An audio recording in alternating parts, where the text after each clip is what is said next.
Hey everyone, have you ever felt like you're not good enough? Like you're constantly chasing an impossible ideal? You're not alone.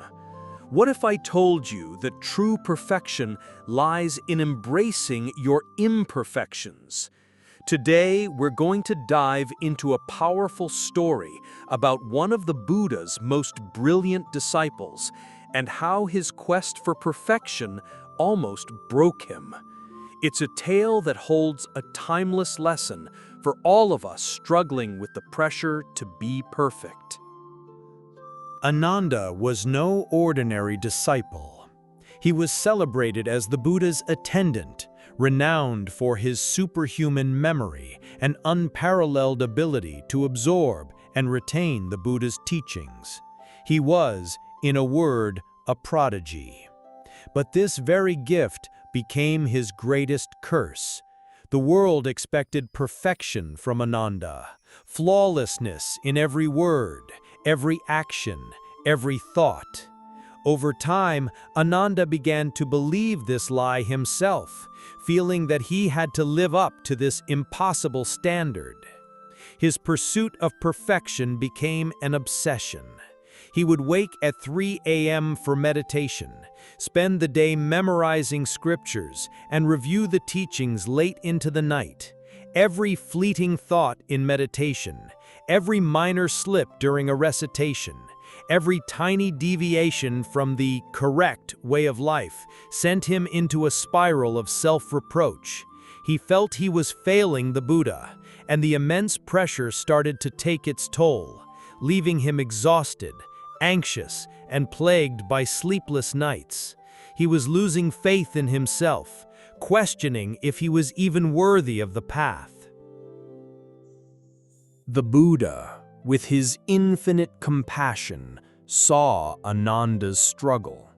He knew Ananda's problem wasn't a lack of ability or dedication, but his relentless attachment to perfection.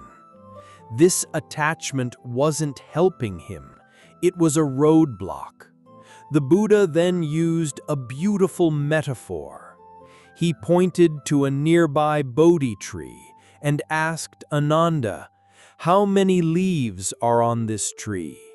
Are all of them exactly the same?"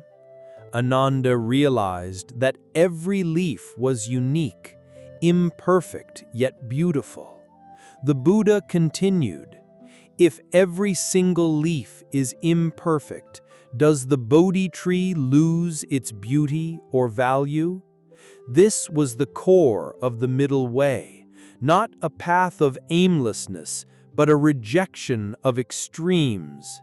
You don't abandon all effort, but you also don't become a slave to ruthless self-imposed ideals.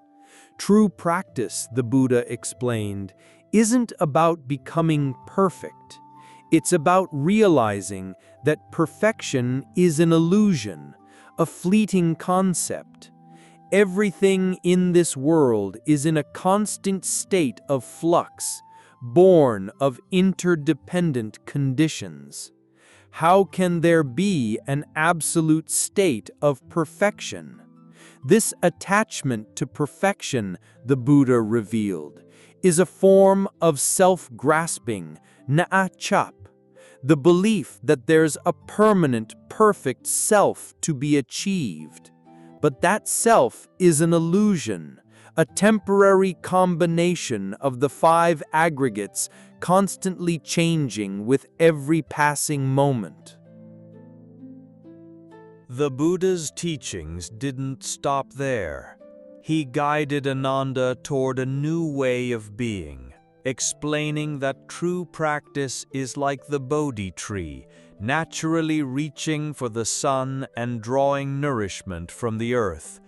It doesn't suffer over a crooked branch or a dry leaf. He taught Ananda a new approach. When a wayward thought arises during meditation, don't punish yourself. Instead, thank it for reminding you to return to mindfulness. When you miss a point in your studies, don't scold yourself for having a poor memory. cherish the chance to learn and understand it more deeply. The Buddha explained that freedom lies in transcending the dualities of perfect and imperfect. When we stop judging ourselves and others by these standards, we find true liberation. He likened it to the vast ocean that accepts every river, whether it's clear or murky. It welcomes them all without judgment.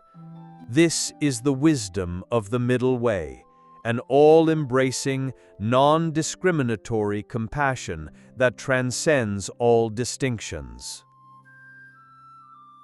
To help Ananda put this wisdom into practice, the Buddha offered 3 powerful contemplations. First, contemplate that all phenomena are without a fixed nature.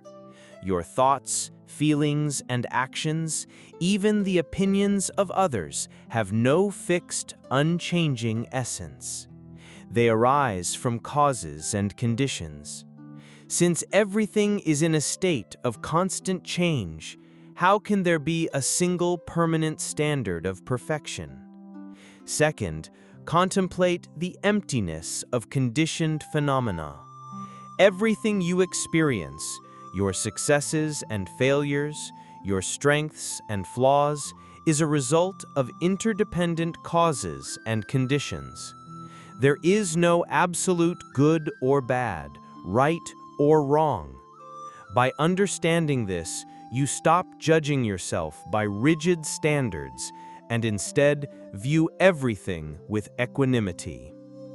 Third, contemplate your pure, undefiled true nature. Your fundamental essence is pure and vast, like empty space. No matter how imperfect your external actions may seem, your true nature remains untouched. Realizing this, you understand that true practice isn't about fixing something that's broken, but about realizing that you are always whole. The Buddha then gave Ananda 3 specific methods for daily life. Method 1. Embrace the reality of the present moment. When you notice something you don't like about yourself, don't try to deny it or fix it immediately. Simply acknowledge it and say to yourself, "This is me right now, and I accept myself just as I am." This isn't about giving up on improvement, but about ending the suffering caused by self-rejection. Method 2. Practice gratitude and transformation. When you fail or find a shortcoming, find something to be grateful for. For example, if a wayward thought arises during meditation, be grateful for the opportunity to see the impermanence of the mind more clearly. This practice turns every imperfection into fuel for growth. Method 3. Observe with compassionate awareness. Look at yourself with the same compassion a gentle adult has for a child learning to walk. The child will fall, but the adult doesn't scold them. They encourage and help. On your path, every stumble is just a part of the learning process. Be kind to yourself. The Buddha made a critical point. If your motivation for practice is to become perfect, it's fundamentally flawed. It's born from a dissatisfaction with the present and an illusion of the future. The true motivation for practice, he said, is compassion. It arises from seeing the suffering of all beings, including your own, and wanting to end it. This compassion doesn't require you to be perfect. In fact, it's often the recognition of your own limitations that allows you to truly understand and help others. When you stop chasing perfection, you can actually practice better. You're no longer afraid of making mistakes, so you're open to new methods. You're not worried about what others think, so you can focus on your inner awareness. You're not so hard on yourself, so you can approach everything with a relaxed, natural mind. The Buddha emphasized that the middle way doesn't mean abandoning all standards. It means not being attached to them. Like a doctor prescribing medicine, the prescription is necessary, but you don't cling to it once the patient is cured. The precepts are guiding principles, but their purpose is to foster wisdom and compassion, not to turn us into rigid machines. The real standard lies within, not in whether you are perfect or imperfect, but in whether your actions align with compassion and wisdom. And here's the most important secret of all: true perfection is found in imperfection. When you can fully accept your imperfections and stop suffering over them, you have reached a state of genuine perfection. The moon, whether full, waning, or new, has its own unique beauty. In the same way, your flaws are what make you uniquely beautiful. The weight that Ananda had carried for so long vanished, replaced by a lightness and freedom he had never known. He no longer needed to prove anything. He realized he was already whole. His practice changed from a tense struggle to a relaxed, natural flow. More importantly, his newfound compassion extended to others. He no longer judged or critiqued his fellow monks, but saw them each on their own unique journey.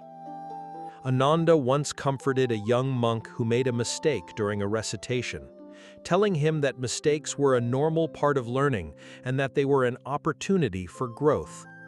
This wasn't passive acceptance, but active compassion. It created a safe space for everyone to grow without fear of judgment. The Buddha praised Ananda for truly grasping the essence of the middle way.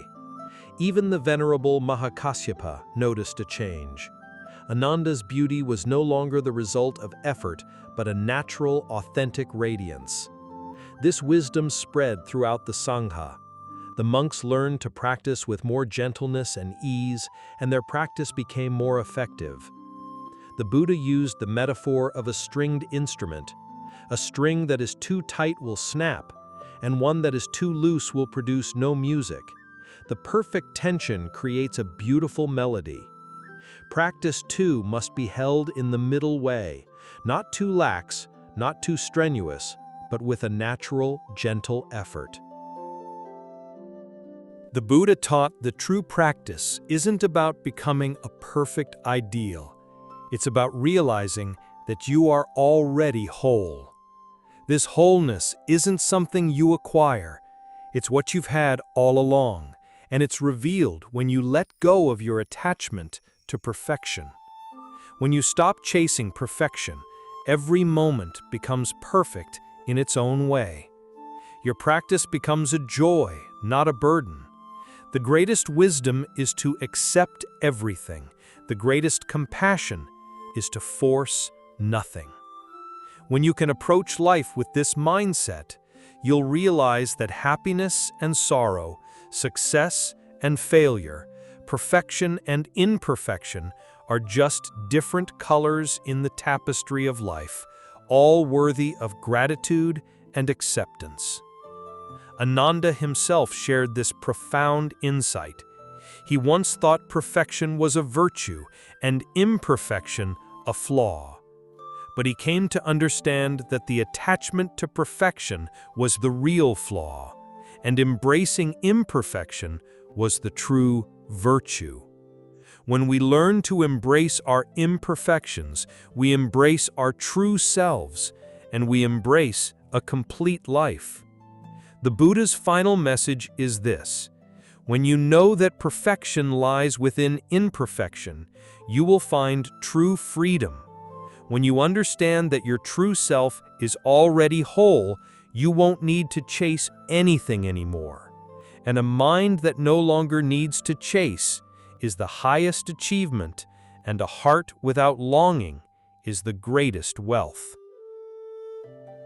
So, what's your imperfection that you're ready to embrace today? Let me know in the comments below.